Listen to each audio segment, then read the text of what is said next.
Question 6. Here's a sequence of shapes drawn on a square grid.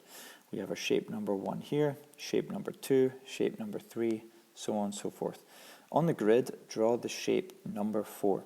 So, we need to look at the pattern of what's happening with our first few shapes and then extend that pattern in order to draw our new shape. So, for each of these we have a large square, which I'm just marking or counting the number of many squares you'll have on the edge. So it goes 3, 4, 5.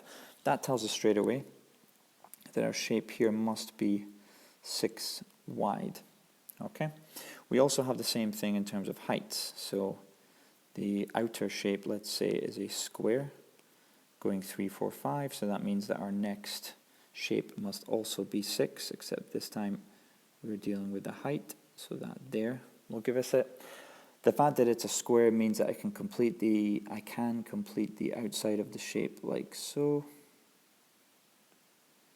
to give me that.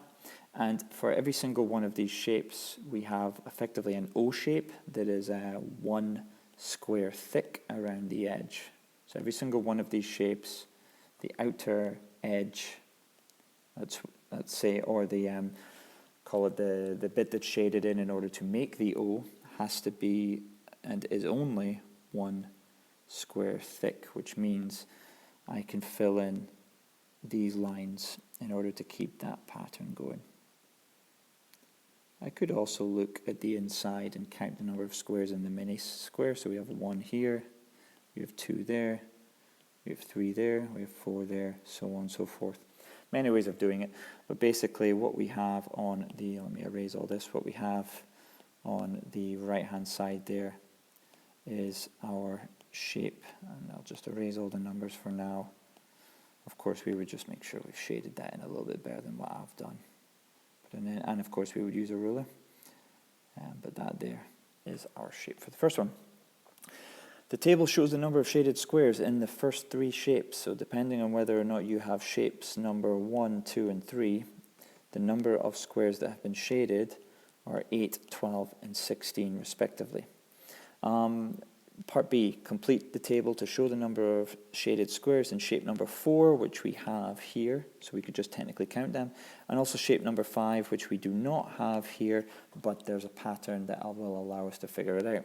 So in order to look at what that pattern could be, you want to look at the numbers and see what they go up in. So in this case, we have a plus 4 is how 8 will turn into 12. We have a plus 4 again, going from 12 to 16. Therefore, we have a linear pattern here where we continue to add 4, and that will give us the number of squares for, first of all, the 4th shape, which is 20, and the 5th shape, which is 24. Part C, work out the number of shaded squares in shape number 9. Now, technically, shape number 9, I could just extend this table and keep adding 4s. That is perfectly fine. The quicker way, let's say, or the method that would allow us to find shape numbers that got very large is we would want to find the formula for the nth term.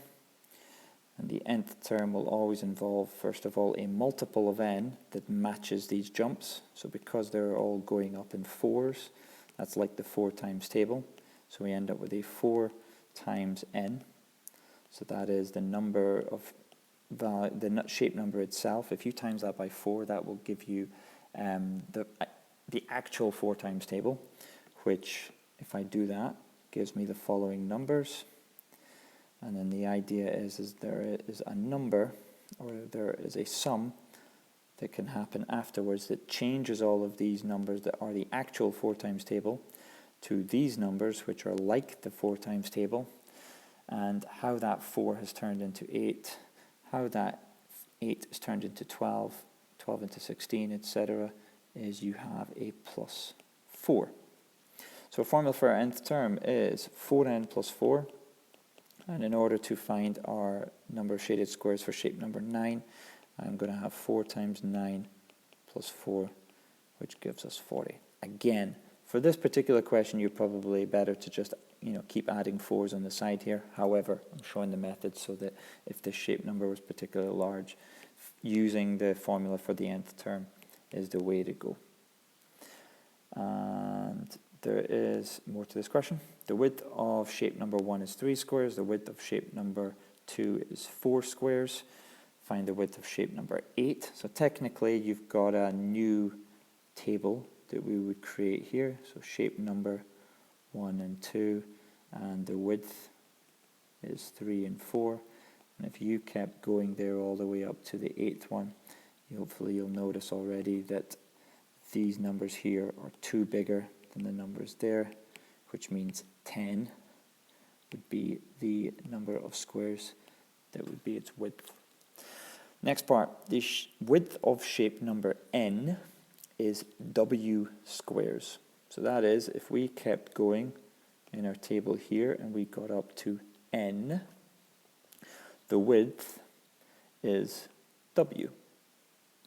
Write down a formula for w in terms of n. So the idea is that there is a pattern that takes these numbers here and turns them into the w's, these numbers here. We already used the fact that the width is 2 bigger than the shape number. All we have to do is put that in formula terms now. So we have the shape number plus 2, and that's what equals the width. Done.